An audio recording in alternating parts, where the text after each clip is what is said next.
Uthman bin Affan was told by the Messenger sallallahu alaihi wasallam, Allah is going to give you a coat of good.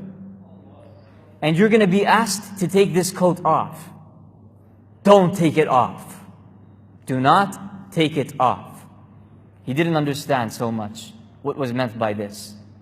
Later on in life, when he became the Khalifa, and when he reached 82 years old, that is when he understood. That is when the enemies came to him and they said, we want you to stop becoming a Khalifa, to fall back from Khilafah. Then one of the companions, Ibn Abbas, came to him and he said, "O Uthman, Rasulullah ﷺ came to you and he said, Allah will give you a coat. Do not take it off. You will be asked to take it off. Don't take it off. This is the coat." So he kept that determination. He was determined. When he reached 82 years old, the number of enemies increased. So much so that they would come to his house and throw stones at him. And he would walk out and say, "Shame on you. You are harming my family." And he was the Khalifa, the ruler. And he says, "Shame on you, you are harming my family." Then a man would come and he would throw stones on Uthman. And the man would think that he is the one who's going to kill Uthman. They had the belief that if they kill him, they're going to earn a reward from Allah. So as he was throwing the stones, Uthman would look at him and he would say, "It's not you. You're not going to kill me. The Messenger ﷺ made dua for your tribe.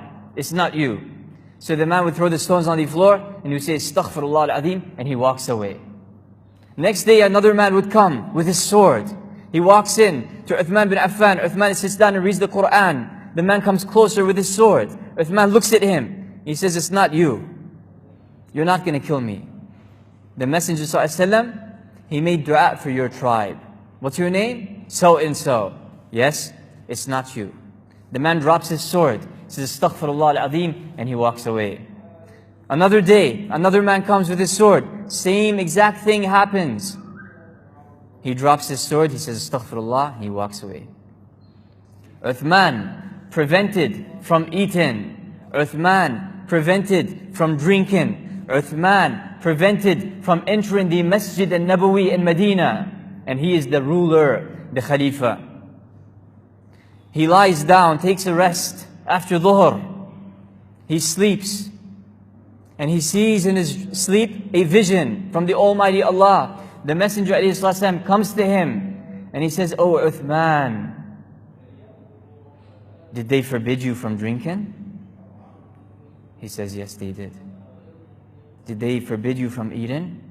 They surely did. "Did they forbid you from entering my masjid?" They did.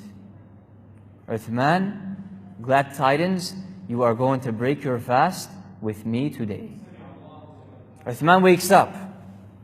He calls his family, his wife and his children, and he tells them, "I was just sleeping and I saw this in my sleep. The Messenger ﷺ said, I'm going to break my fast." He was fasting that day. The Messenger ﷺ said, "I'm going to break my fast with him." As he was saying this to his children, the enemies walk in. The enemies walk in and they beat down Uthman. They knock him on the floor. One throws an iron on his head. Blood is everywhere. Uthman is lying on the floor. An 82-year-old man, desperate, full of weakness. They come to him, they stab him, they beat him up, they cut his fingers, they cut the fingers of his wife as well because she stood in the way. And when the blood was everywhere, Uthman said, "By Allah, these are the first hands to write down the revelation, the Quran." And then the enemy came and he stabbed Uthman 6 times. 3 times for Allah, according to himself, he thinks this is for Allah. And 3 times for himself. Then Uthman leaves this dunya and he breaks his fast in Jannah with the Messenger ﷺ.